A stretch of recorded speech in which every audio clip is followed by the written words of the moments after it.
Olá, catequista, você que está aproveitando o tempo da pandemia para se formar, para se preparar para o seu ministério, para o seu trabalho de catequista, a região episcopal Nossa Senhora Aparecida, Renza, de Belo Horizonte, está oferecendo por meio desses vídeos uma oportunidade de aprofundamento catequético.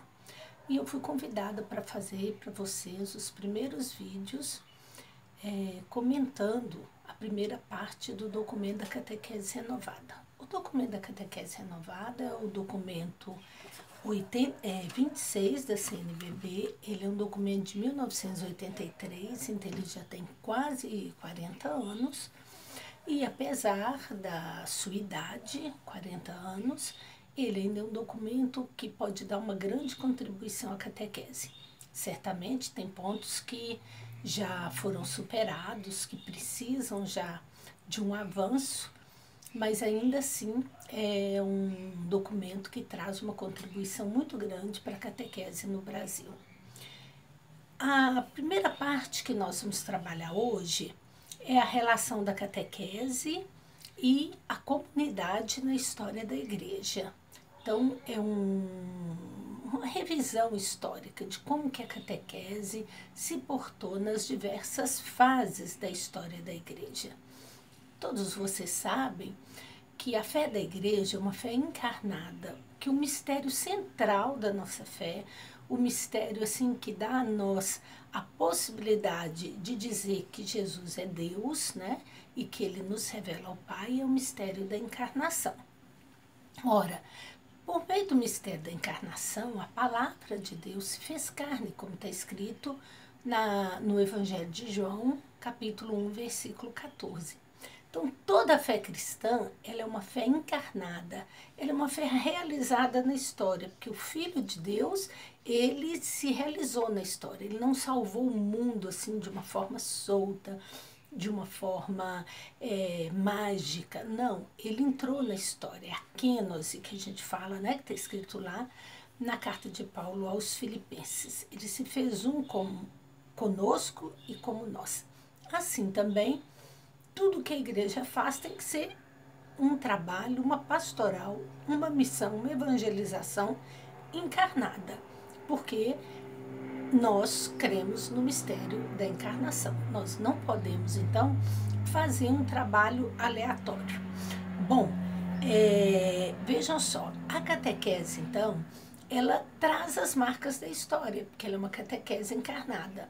No começo da igreja ela é de um modo, depois ela é de outro, em outra época ela é de outro, e assim vai. Ela vai mudando conforme os tempos, conforme as urgências, conforme as necessidades da época.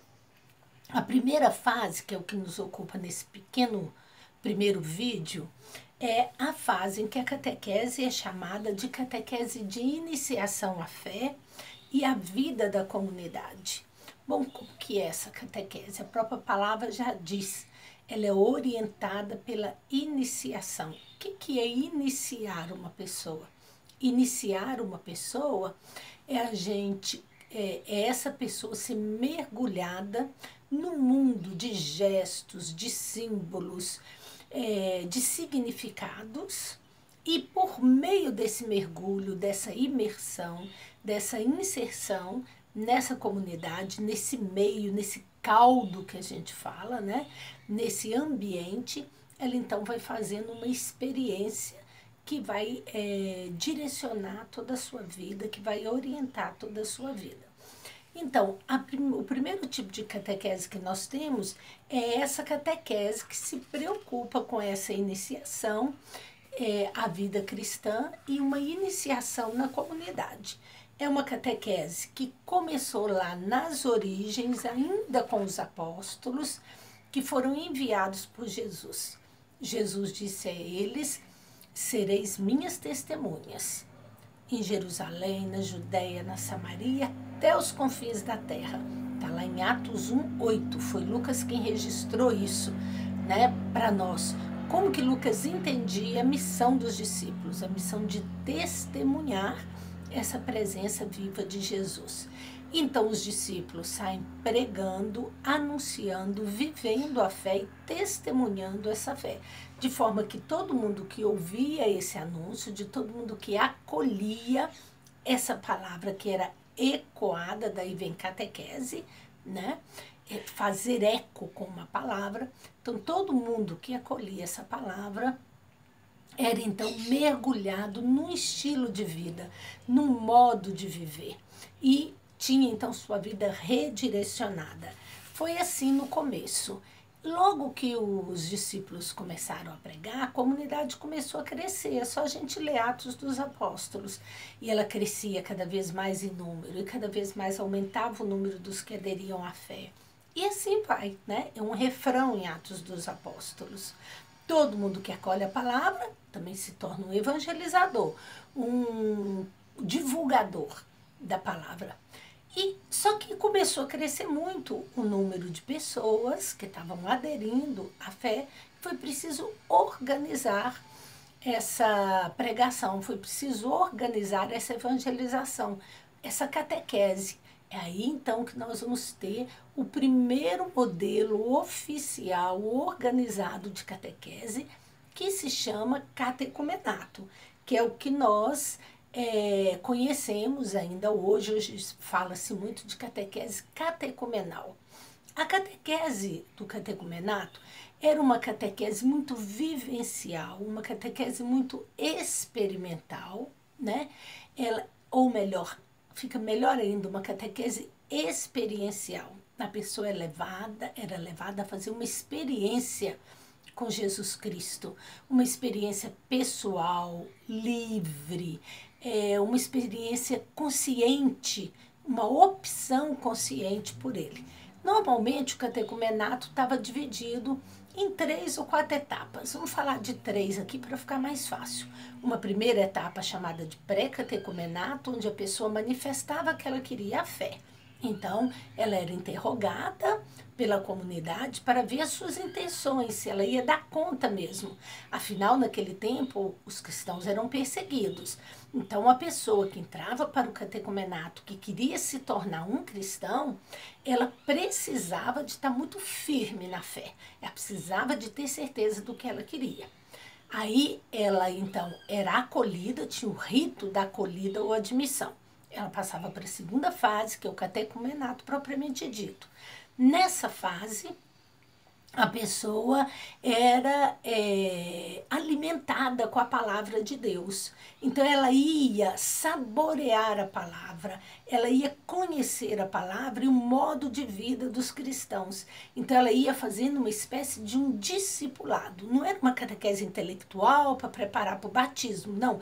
Era uma experiência de caminhada com a comunidade de fé, por isso a inserção na comunidade, e de experiência de fé com Jesus Cristo. A comunidade pregava a palavra, testemunhava a palavra, a comunidade vivia a palavra, a comunidade celebrava a palavra. Então, o catecúmeno ia entrando nessa dinâmica. E depois, na vigília pascal, ela recebia os sacramentos da iniciação cristã, passava para a terceira etapa, que era a etapa da mistagogia, uma etapa onde ela ia aprofundar os mistérios que ela viveu e experimentou na noite da vigília pascal. Então, como vocês podem ver, é uma catequese muito celebrativa, muito litúrgica, muito comunitária, envolvia toda a comunidade, rezando, acompanhando os candidatos à fé. Era uma catequese cheia de símbolos, de ritos, era uma catequese que implicava a vida da pessoa toda. Essa catequese é a catequese que nós chamamos de catequese catecumenal, no modelo do catecumenato. Mas esse modelo vai conhecer seu fim no século IV. Nós vamos falar. Agora nós vamos falar da catequese como processo de imersão na cristandade. O catecumenato, ele cresceu, ele fez muito sucesso, ele se expandiu do século II até o século IV. No século IV, mais ou menos no ano 313, Constantino, o imperador de Roma, ele fez um edito, um documento, em que se proibia perseguir os cristãos, que se dava liberdade de culto aos cristãos.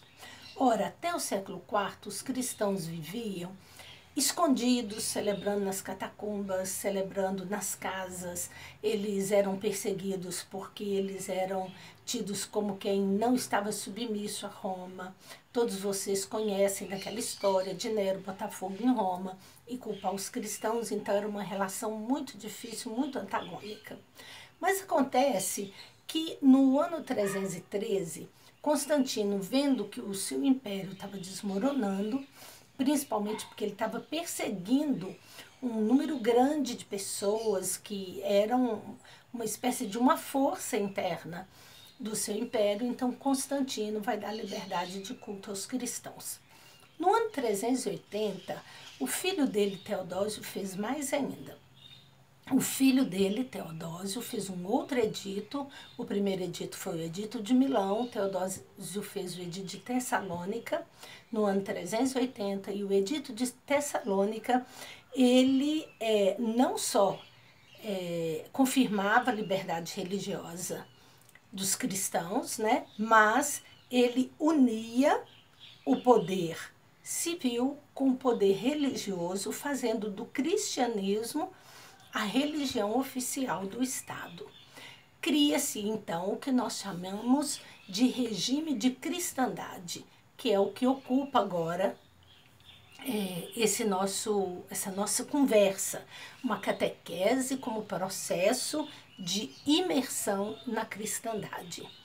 Ora, os cristãos que estavam, então, escondidos, celebrando nas casas, celebrando nas catacumbas, agora vão sair desses lugares e vão ganhar visibilidade e vão ganhar lugar de destaque no império.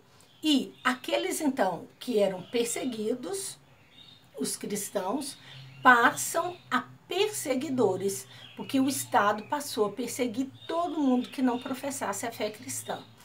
Com isso, então, a comunidade cristã inchou, porque todo mundo tinha que se tornar cristão.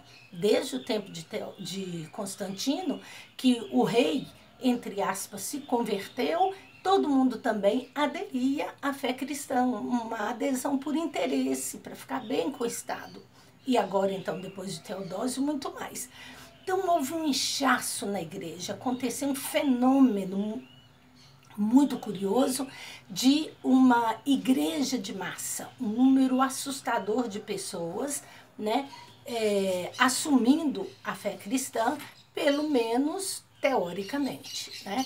Na prática, nunca houve uma conversão real, a fé cristã se tornou, a religião cristã, vamos falar assim, que fica melhor, se tornou uma religião do Estado, uma religião conveniente para o povo. Ora, com isso, então, não fazia mais sentido o catecumenato, porque o catecumenato era um processo longo, durava 3, 4 anos, às vezes podia durar mais.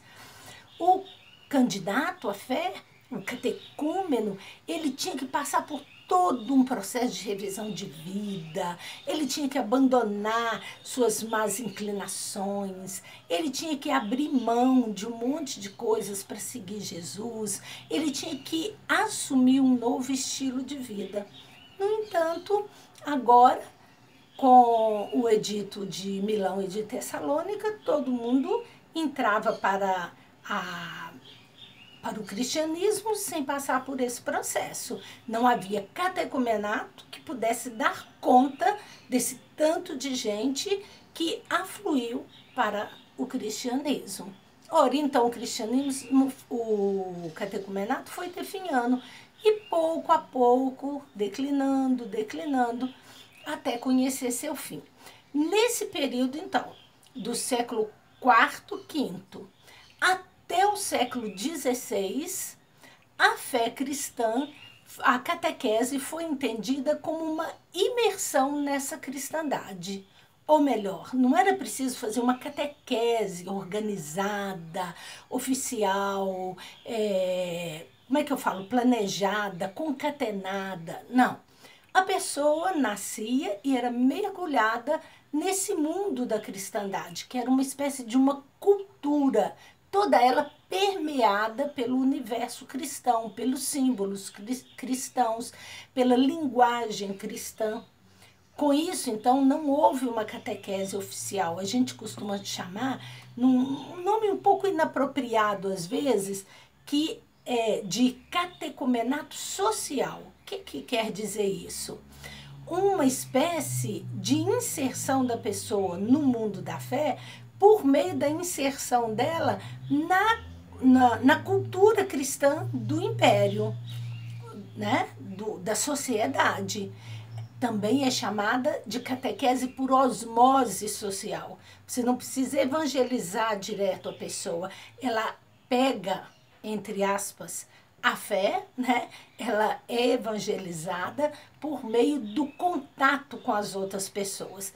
A pessoa já nascia praticamente cristã, ela nascia e era batizada imediato, enquanto que no catecumenato era um processo pensado para adultos, exigia uma adesão pessoal, uma conversão, uma decisão, era uma decisão dentro do âmbito da liberdade. Agora não, a pessoa nascia, já era batizada. Então, essa imersão na cristandade, ela não se preocupou com a formação do cristão. Então, a família era cristã, ali ela aprendia a rezar, ali ela aprendia que tinha que receber os sacramentos, ali ela aprendia piedade popular, ali ela aprendia a frequentar a igreja nas ocasiões importantes. E assim foram anos, séculos, 12 séculos, até que no século XVI houve um rompimento na igreja com a reforma protestante. E a igreja, então, por necessidade do tempo, da época, né, por uma exigência do momento, ela vai ter que pensar num outro modelo de catequese. Vai ser, então, a catequese como instrução, a catequese que tem como centro os catecismos. Mas nós estamos falando agora do terceiro modelo, que é o modelo da catequese como instrução. Recordando, o primeiro modelo foi a catequese como iniciação à fé e à vida cristã, a iniciação na comunidade cristã. O segundo modelo foi a catequese como imersão na cristandade, naquele mundo cultural, numa sociedade, né, marcada pela cultura cristã, pelos símbolos cristãos, marcada pela fé cristã. Bom, e agora o terceiro modelo, que é o modelo da catequese como instrução. Essa catequese surgiu devido a vários fatores. O mais importante deles e o mais marcante é a chamada Reforma Protestante. Quando, no século XVI, Lutero, que era um religioso agostiniano, um estudioso da Bíblia, um professor, né, de Sagrada Escritura, ele começou a questionar a igreja em relação a algumas práticas que a igreja estava desenvolvendo, especialmente a prática das indulgências, que envolvia um comércio em torno da graça de Deus, a venda das indulgências. Então, não dá para explicar tudo aqui, mas Lutero, tentando uma reforma interna na igreja, ele acabou sendo excomungado da igreja, sendo excluído, vamos dizer assim, e com isso houve uma ruptura na fé cristã. Até essa época só havia um modo de ser cristão, que era o modo católico, seja o modo católico romano ou o modo católico das igrejas orientais, mas havia apenas um jeito de professar a fé da igreja católica apostólica, né? Que é a igreja desde as origens. Ora, no entanto, a partir de Lutero, houve um outro modo de professar a fé. A fé cristã é de vertente luterana, de vertente da reforma. Bom, com isso, então, aqueles cristãos que durante 12 séculos, como nós falamos no vídeo anterior, ficaram sem formação, se tornaram cristãos, aquelas pessoas que se tornaram cristãs, única e exclusivamente porque a sociedade respirava esse ar sagrado, cristão, por meio de tudo, por meio da cultura, por meio da presença da igreja, na sociedade, em tudo, né? Tudo estava permeado, marcado pelo mundo cristão, pela fé cristã. Então, essas pessoas ficaram muito sem formação, elas não tinham uma experiência pessoal com Jesus Cristo, elas se tornavam cristãs, porque seu pai e sua mãe eram cristãos, porque seus avós eram cristãos, porque seus bisavós eram cristãos. Elas faziam primeira comunhão, porque todo mundo fazia primeira comunhão. As crianças eram batizadas, porque todo mundo era batizado, e assim ia. Ora, então, a reforma pegou os cristãos muito desprevenidos, vamos dizer assim, muito sem formação. Então, com a reforma, houve uma ruptura, um modo de ser cristão, seguindo a Igreja Católica, que confirmou seu modo de ser, sua doutrina, sua crença, sua profissão de fé com o Concílio de Trento, que foi chamado de Contra-Reforma, e o modo de ser cristão luterano, da corrente luterana, de vertente da Reforma, né, que já tinha um outro olhar, um outro modo, uma outra doutrina, um outro modo de crer. Bom, esse é o primeiro motivo que fez com que a igreja se preocupasse, então, com uma catequese mais instrucional. Ela achou que, como os cristãos estavam muito mal instruídos na fé, né, durante todo esse tempo, muito apegados à religiosidade popular, a crendices, a peregrinações, a relíquias, a questões bastante supersticiosas, inclusive, a devoções muito pouco esclarecidas. Então, ela achou que era importante formar os cristãos, os católicos. Então, no Concílio de Trento, chamado de Contra-Reforma, porque foi uma reação à reforma protestante, a igreja, então, pediu a Carlos Borromeu para fazer com uma equipe um catecismo. Lutero já tinha feito um catecismo para os seus adeptos. Aliás, Lutero fez 2 catecismos. E antes de Lutero, a gente já tem notícias de catecismo. Catecismo de Erasmo de Roterdã e outros. E, inclusive, desde o século VIII a gente já tem notícias de catecismo. Mas não havia esse foco no catecismo, como vai passar a acontecer a partir do século XVI. Então, Carlos Borromeu fez um catecismo chamado Catecismo Romano, ou também chamado de Catecismo dos Párocos, porque era para os párocos ensinarem aos seus fiéis após a missa. Só que esse catecismo era muito difícil, era uma espécie de uma suma teológica resumida, ele não teve muito sucesso. Pouco antes do catecismo oficial, né, de Trento, o catecismo de Carlos Borromeu, Pedro Canísio tinha feito um catecismo. Aliás, ele tinha feito 3 catecismos. O maior para adultos, um menor pensando mais nas crianças e mais facilitado para todo o povo, e um catecismo para os jovens. Esses catecismos de Pedro Canísio eram mais fáceis e ganhou mais adeptos. Logo em seguida, Roberto Bellarmino também fez um catecismo, esse sim em forma de pergunta e resposta, e com muito mais aceitação ainda, foi muito difundido pelos papas na Itália e teve grande repercussão. Então surgiu o que nós chamamos de era dos catecismos. Bom, então o primeiro motivo é a reforma protestante. O segundo motivo pelo qual a catequese ficou assim muito empenhada nessa parte instrucional é que nessa mesma época da reforma surgiu a imprensa. E com o surgimento da imprensa foi possível reproduzir os catecismos e publicar os catecismos. Então, as pessoas que queriam transmitir a fé, os párocos, os responsáveis pela transmissão da fé, podiam ter um manual em mãos, com esse manual, facilitava muito a transmissão da fé, o ensino, a instrução. Então, a catequese vai ganhar um teor de instrução. Lembram lá no catecumenato? Ela tinha um teor vivencial, um teor experiencial, celebrativo, litúrgico, era bem diferente. Aqui não, aqui a preocupação é ensinar a doutrina. Então, quem é Deus, quantos Deus há, onde está Deus, quais são os sacramentos, quais são os mandamentos, quais são as orações da igreja, né? E a profissão de fé, o credo, e assim vai. Esse catecismo é um catecismo muito voltado para instrução. Entende-se que o catequizando, adulto ou criança, seja lá quem for, ele é uma espécie de uma tábula rasa, um cabeça oca, que não tem a doutrina, que não tem os elementos da fé.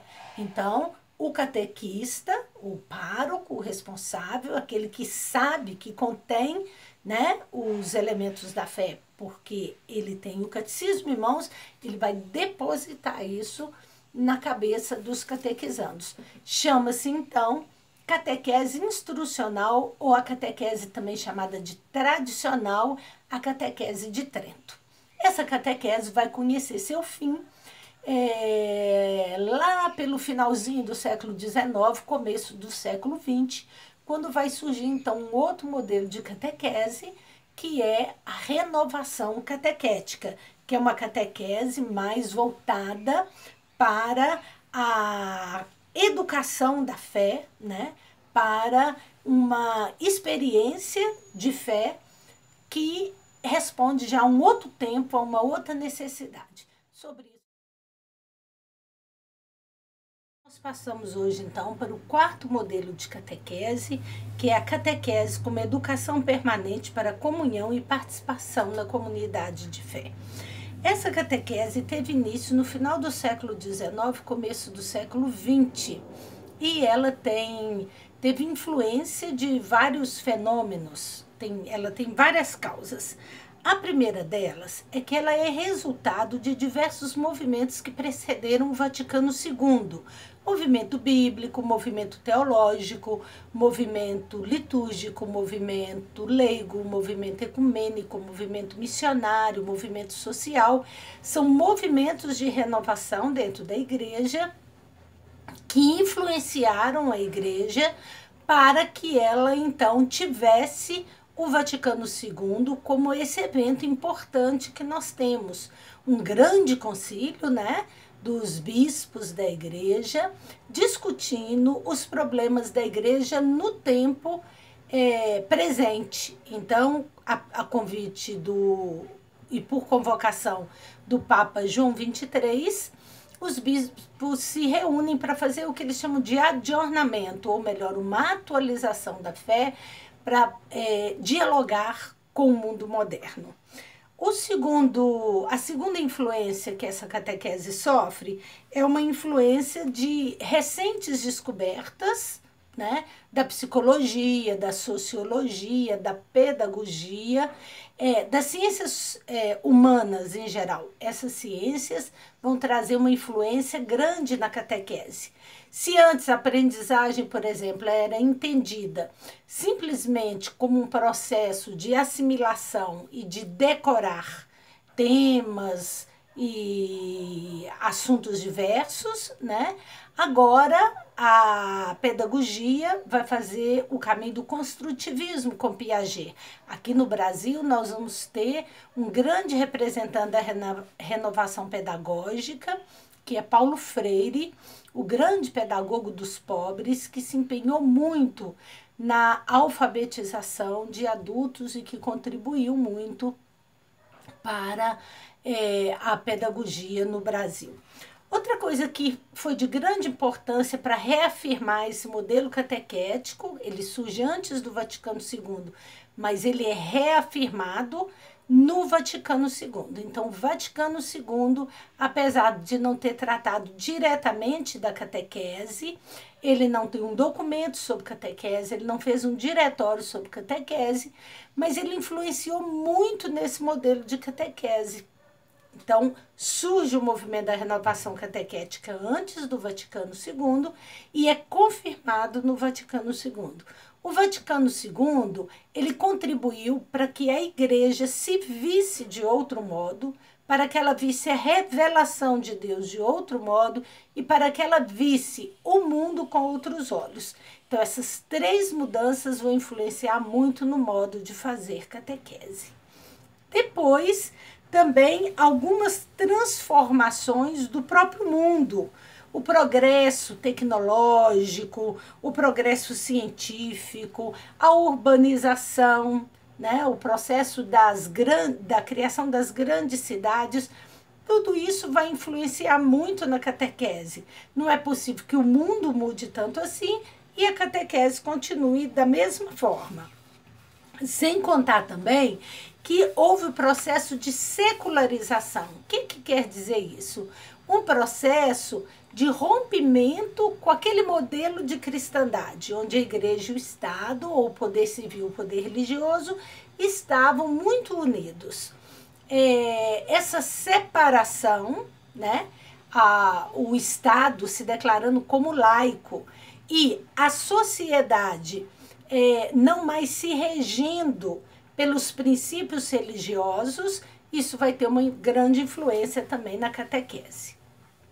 Bom, aqui na América Latina, nós tivemos dois eventos muito importantes na igreja que ajudaram a firmar esse modelo na América Latina. O primeiro deles foi a Conferência de Medellín, em 1968. E o segundo, logo depois do Vaticano II, que encerrou em 65. E a Conferência de Puebla, em 1979, que também veio confirmar aquelas escolhas já feitas em Medellín. Essas duas conferências episcopais da América Latina, elas tiveram uma grande preocupação com a evangelização no continente latino-americano, um continente marcado pela pobreza, um continente marcado pelo sofrimento dos pobres, um continente com um abismo enorme entre ricos e pobres, como disse João Paulo II, um continente onde os ricos são cada vez mais ricos e os pobres são cada vez mais pobres. Essa realidade ela não poderia ficar fora da catequese. No Brasil, especialmente, esse modelo de catequese, ele ganha o nome de catequese libertadora ou de catequese renovada, que deu nome ao documento, né, que a gente está estudando, e também conhecida popularmente como catequese fé e vida ou catequese pé no chão, como dizem alguns. Nessa catequese, algumas características são muito importantes. A primeira delas é a inserção dessa catequese na comunidade eclesial e a sua caracterização como uma catequese orgânica, uma catequese pensada, organizada, concatenada, com temas que se concatenam, uma catequese que se entrelaça com toda a pastoral da igreja e não como um movimento à parte, como uma iniciativa de alguns catequistas. A segunda característica é que essa catequese ela é muito cristocêntrica, ela deu muita centralidade à pessoa de Jesus Cristo, ao homem de Nazaré, ao Jesus histórico, a sua contextualização, o que ele viveu, o que ele ensinou. Por isso, então, tudo hoje que nós vivemos, tudo que nós sofremos é importante na catequese, porque ela é uma catequese situada, contextualizada. Por isso mesmo, uma outra característica dela é a centralidade da pessoa humana, uma preocupação com a pessoa humana. Tudo que diz respeito à vida humana diz também respeito à catequese. Essa catequese luta pela libertação ou pela salvação integral do ser humano. Não se preocupa só com a salvação eterna, com a salvação, como alguns dizem, da alma, mas com a salvação do ser humano como um todo.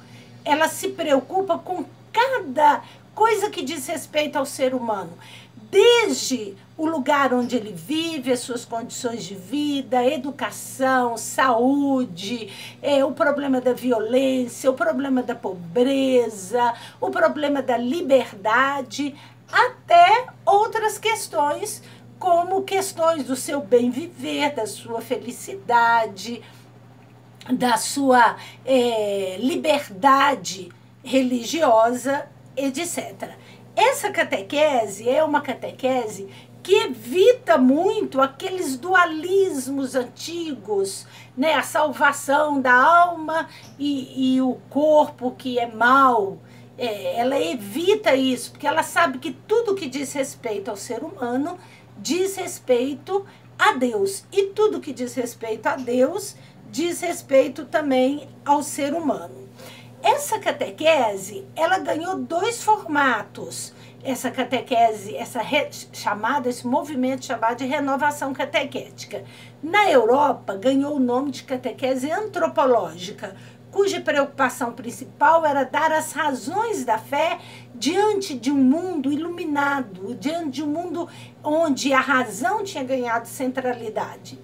Aqui na América Latina, ela ganhou um outro tom. Ela é chamada de catequese histórico-profética, porque ela se preocupa muito com a história do ser humano. Ela tem uma preocupação com uma razão prática, não tanto com uma razão crítica. Ou melhor, ela é preocupada com as consequências éticas da fé, com a responsabilidade social da fé. Porque a fé não pode dizer, proclamar que Jesus é o Senhor, se as pessoas continuam escravas.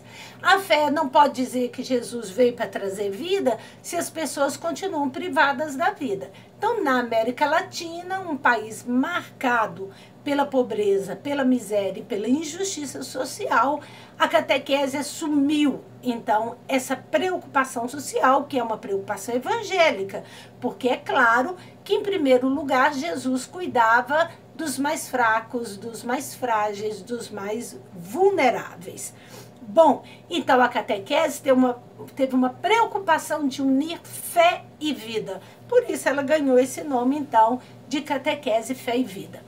Foi uma catequese muito preocupada também com a vida comunitária, que é um resgate lá do tempo do catecumenato, né? E um desejo de que a catequese esteja integrada na vida comunitária e que ela integre também os catequizandos na vida da comunidade. Bom, hoje nós já falamos de um outro modelo de catequese, de um outro paradigma, sem esquecer esse anterior, é claro que foi uma grande conquista. Mas isso é assunto mais para frente. Por enquanto, vocês estão estudando a catequese renovada, por hoje basta. Espero que vocês tenham aproveitado bastante essas aulas e que elas ajudem vocês no trabalho catequético. Um abraço a todos.